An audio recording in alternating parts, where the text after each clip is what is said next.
He thought I would tolerate it like always. But this time, I proved him wrong in silence. I never imagined I would walk away from my own marriage so quietly. But that night something happened that shook me to my core. We were at a friend's party where everything seemed normal. Yet my eyes kept drifting back to her. She was laughing with a stranger, standing too close, lightly touching his arm. And worst of all, she didn't seem to care that I was right there. I tried to convince myself I was overthinking, but deep down I knew this wasn't just friendliness, it had crossed a line. When I approached her, she casually brushed it off, saying I was overreacting, as if my feelings didn't matter at all. On the way home, I tried to talk calmly because I didn't want to fight. I just wanted respect and clarity, but her response ended everything. If you have a problem, the door is right there. Maybe she said it in anger or carelessness,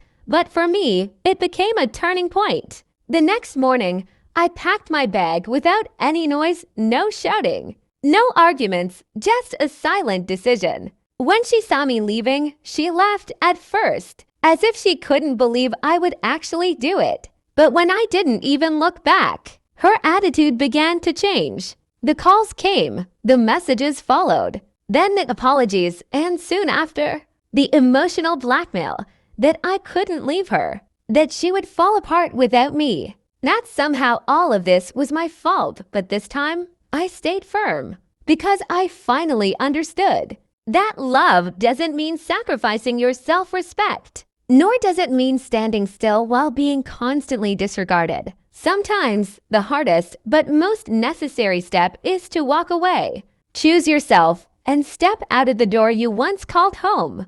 The first few days felt strangely quiet, almost unreal, like my life had paused while the world kept moving. I stayed in a small apartment, surrounded by half-packed bags and thoughts that refused to settle. Part of me kept replaying everything: her laughter at the party, her careless words, the way she didn't think I would actually leave. But another part of me began to notice something new: peace. It wasn't loud or exciting, but it was there, slowly replacing the constant tension I had been living with. Meanwhile, she kept reaching out, long messages late at night, missed calls, even voicemails filled with cares. She said she made a mistake, that it didn't mean anything, that I was overreacting, but also begged me to come back. The confusion in her words only made things clearer for me. For the first time, I wasn't rushing to fix things or ignore my own feelings. I started to understand that respect isn't something you beg for.